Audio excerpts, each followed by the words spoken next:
Hello little dreamers and grown-ups too. Tonight's stories are for anyone who's had a big day. Tonight on Benny and the Bedtime Clouds, a tiny painter who brushes tomorrow's weather across the sky, a floating market where dreams are sold in glowing jars, a lizard who remembers when time could nap, a blanket that holds the memories of everyone who's ever hugged it, and a trumpet tree that plays the quiet music of your heart. Ready? But before we start, let's do our sleepy breaths. Smell the strawberries. Blow the dandelions. There, that's better. Now we're ready for the stories. Benny and Pebble the Tiny Painter. One sunny afternoon, Benny wandered down to the riverbank where the pebbles were warm and smooth beneath his paws. He liked the way the sunlight made them glimmer like sleepy stars. But today, something was different.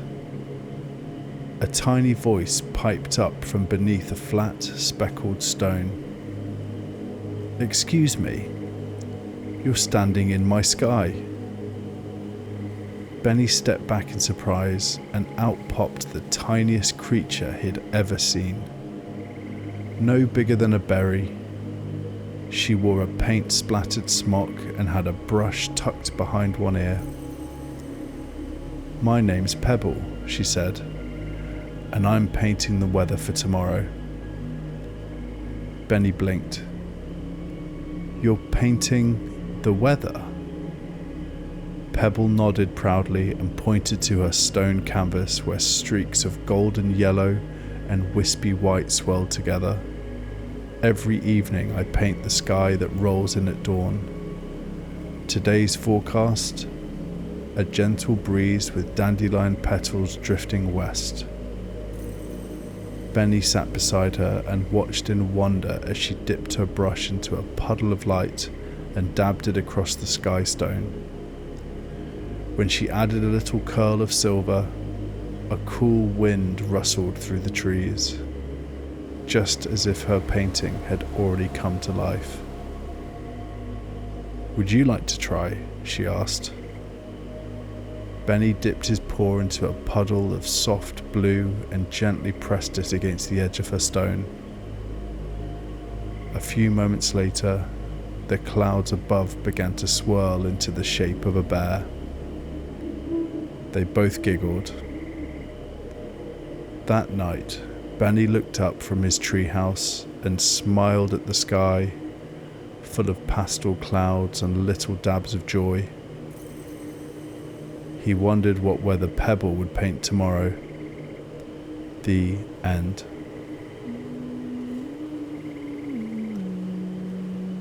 Benny and the floating market of Moonberry Bay. Benny had never been to Moonberry Bay before, but he'd heard whispers about it in dreams. A place where the market stalls didn't sit on the ground but drifted gently across the sea like lily pads on a pond. He arrived just as the sky was turning honey orange and the tide was quiet as a yawn. The market was alive with soft sounds and lovely smells. Stalls bobbed up and down, tethered with silky ropes made from seaweed. One floated by with jars of glow-in-the-dark blueberries. Another offered teacups made of coral and refilled themselves with peppermint mist. A kind walrus in a waistcoat called, "Fancy a shimmer fruit? They giggle if you bite them too fast." Benny climbed aboard a floating rug stall and looked around. There was no shouting, no rushing, just the hush of the tide and the hum of lullaby music played on driftwood flutes. He bought a ribbon that shimmered like moonlight, and the storekeeper whispered, "Tie this to your window and it'll catch soft dreams." As Benny drifted home on a jellyfish boat, the lights of the market flickered behind him like floating stars. He hoped he'd return again someday. The end. Benny and the Lizard Who Told Time. It was a drowsy afternoon, and Benny was dozing beneath a parasol made of fig leaves when he heard a voice, low and sandy, say, "You're just in time for a story." He looked over and saw an old lizard resting on a warm rock. His eyes half closed and his tail wrapped neatly around a sundial. "My name's Tico," said the lizard, "and I used to be the timekeeper of the desert. Would you like to hear how the clocks first learned to yawn?" Benny nodded eagerly. Tico began. Long ago, before clocks had hands, time was kept by creatures who listened closely to the world. I was one of them. We didn't tick or tock. We listened. He closed his eyes and continued. When the bees began to hum a little lower, we knew it was nearly evening. When the breeze turned from lemony to lavender, bedtime was close behind. The stars blinked 3 times when the sky was ready for dreams. But then, said Tico with a smile, the world got busy. It wanted something faster, so we taught the clocks how to tell time. But they never quite got the hang of slowing down. Benny tilted his head. What happened to the timekeepers? Oh, we're still around, Tico said. We just whisper to those who aren't quiet enough to hear. A soft breeze tickled Benny's ears. It smelt like lavender. He smiled. Looks like it's nearly dream o'clock, said Tico with a wink. The end. Benny and the blanket that remembered.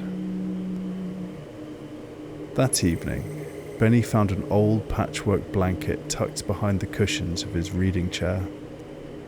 It was soft and faded with tiny embroidered pictures stitched into every corner. A kite, a kitten, a blueberry pie, a puddle shaped like a whale. He wrapped it around his shoulders and something curious happened. The blanket sighed. A warm breeze filled the room and the world around Benny began to shimmer and shift. Suddenly, he was no longer in his treehouse. He was flying a red kite in a breezy field, just like the one stitched on the corner square. The blanket rustled again, and now he was sat beside a window in a kitchen. The smell of blueberry pie drifting through the air. Each square on the blanket held a memory, not just Benny's, but the memories of anyone who had ever snuggled beneath it. Someone once took it to a rainy parade. Someone else hid it during a thunderstorm, listening to stories about cloud dragons and marmalade moons. Benny smiled. He tucked the blanket around himself and whispered, "Thank you."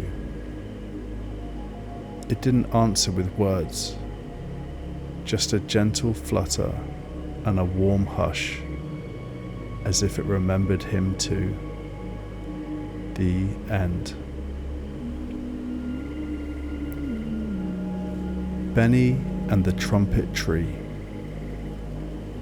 In the middle of a sleepy glade, not far from the edge of a whispering wood, Benny found something he'd never seen before. It was a tree, but not just any tree. Its trunk curled like a question mark, and where its branches should have been, there were long golden horns like trumpets polished by the wind. As Benny stepped closer, the tree gave a soft hum, and one of the trumpet branches let out a gentle note, warm and low, like the beginning of a lullaby. A tiny sign nestled in the roots read, "The Trumpet Tree. Play what you feel." So Benny closed his eyes and thought about his day, Pebble painting the weather, the floating market, Tico's old story, and the memory blanket's gentle rustle. He placed his paw on the trunk. The trumpet branches began to play themselves, slow, sleepy notes that curled like mist in the summer air. The music wasn't loud, but it felt big, like it filled the whole forest with calm. Animals appeared one by one, a mole in a vest, a deer with velvet antlers, even a shy owl in slippers. They didn't clap, they just listened. And when the song faded, the trumpet tree shimmered and grew one more golden horn.